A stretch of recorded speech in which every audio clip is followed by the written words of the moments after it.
আসসালামু আলাইকুম গাইজ, আমরা যাচ্ছি একটু বিকালবেলা ঘুরতে। তো আমি আর মেহেদি বের হয়ে গেলাম।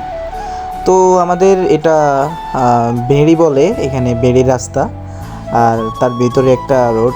আকাশটা খুব সুন্দর, তাই না? তো যখনই আমার মন খারাপ হয়, আমি আমার চাচাতো ভাই বা মেহেদি তাকে নিয়ে আমি বিকালবেলা বের হয়ে যাই।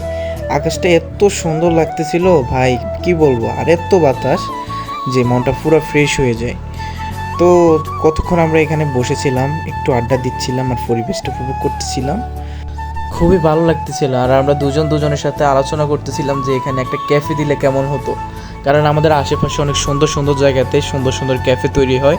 তো এখানের পরিবেশটাও যে এত সুন্দর হবে তা আমি কোনোদিন ভাবতেও পারিনি।